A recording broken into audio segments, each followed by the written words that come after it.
time you get that prick, it sticks in you. And if you keep on letting it stick in you, it's going to injure you. And so many of us are kicking against God. Y'all kicking. He's trying, y'all kicking, y'all plucking. And you look at your leg and no wonder it's messed up because you're blocking.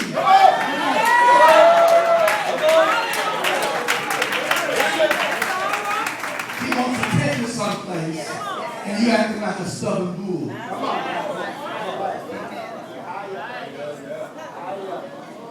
Now let's y'all think I'm talking about folks that I'm talking to y'all too. All right.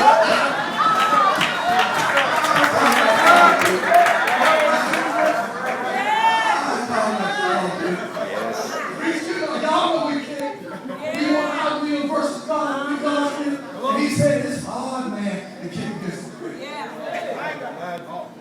My God. And finally, with a bloody leg or two bloody legs, he said, Lord, what would you have me to do? God knows how to beat you into submission, my brother. My son, God knows how to beat you into submission. So let me hasten. Because things don't get any better for him because Paul asked, what is your will for my life? And the Lord tells him to go into the city, and a young man by the name of Ananias will tell you exactly what I need to do. I want you to be a minister of the gospel. And I want you to preach to the Gentiles. Let's skip forward to Acts chapter number 26. Now Paul is testifying to Philip Agrippa and Felix, and in his testimony to them, he said this to them. And I need it to just get into your spirit today. He says unto them in that text that I was not disobedient. I was not disobedient to the command of God. I was not disobedient to the command of God. God gets you out of your comfort zone and places you in places you just don't want to be. And because you don't want to be there, that means God didn't send you there. You must not be disobedient to the heavenly vision. No voice. God is speaking in your life.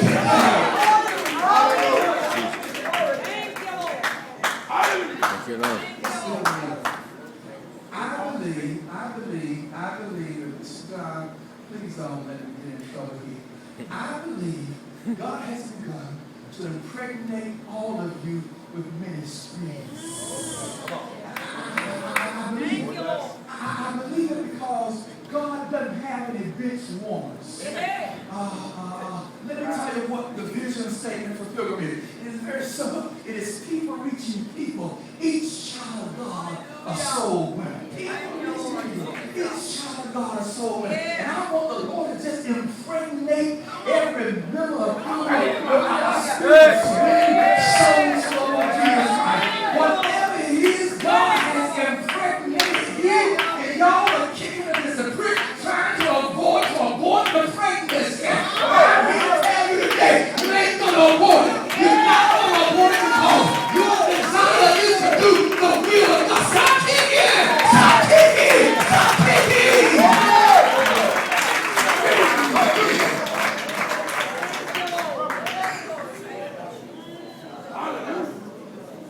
Pregnant with purpose.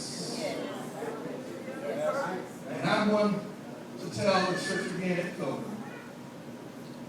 If you don't find anything in the church to do, come to me with what God got for you. And if it lines up with what God has given me, I'm telling you to go forth with all power and with all authority. I'm telling you to go forth. Because I have come to realize, Mom, that Pilgrim is greater than the four walls at 616 I'll influence those beyond these walls. Do y'all understand me? Yes, sir. I'll influence those to city council. Do y'all understand me? City councilmen come to Pilgrim and they want me to pray for them. God's reaching beyond.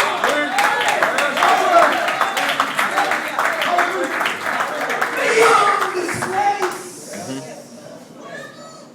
Your reach is beyond you.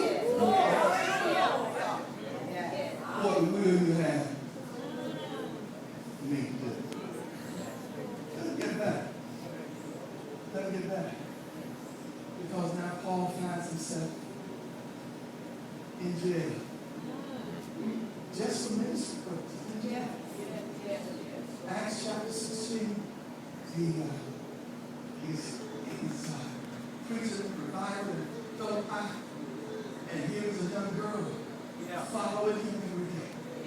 Following him every day. I want you to know, so that you don't get it wrong, I want you to know that the girl that was following him every day was telling the truth about him. That's true. That's true.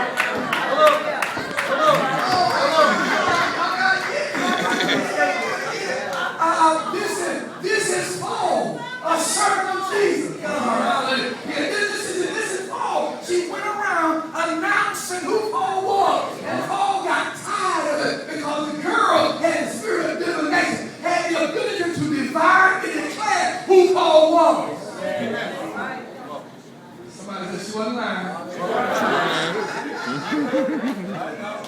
She wasn't lying. But she wasn't doing the right thing. She wasn't lying. But she wasn't doing the right thing. Uh-oh.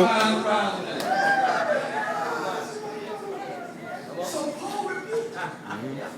Cast that spirit of divination out of her. And all of a sudden, the businessmen who were profiting from her, because she had that ability, and she didn't just do it with Paul, she did other folks too, had that ability, and now suddenly that ability is gone, and they put him in jail. Hello. Let me see, y'all. If I can show this to you.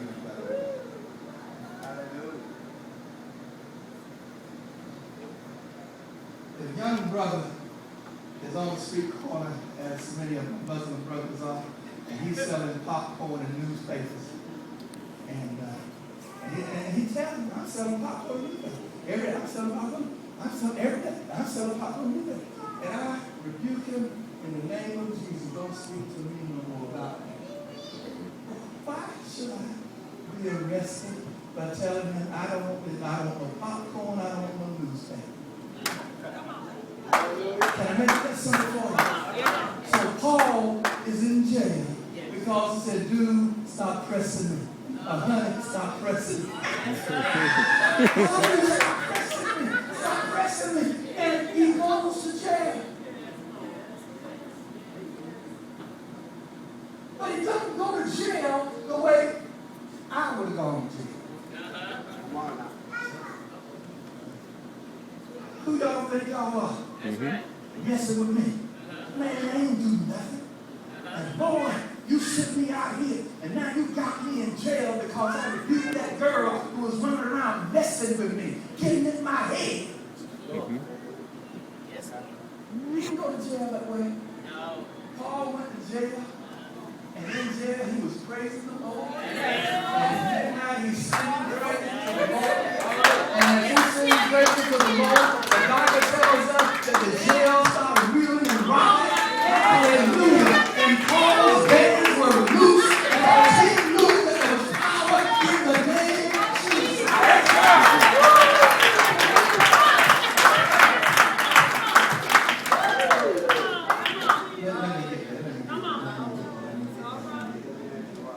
So he does not arrive at the place he is in the text on flowery beds of ease.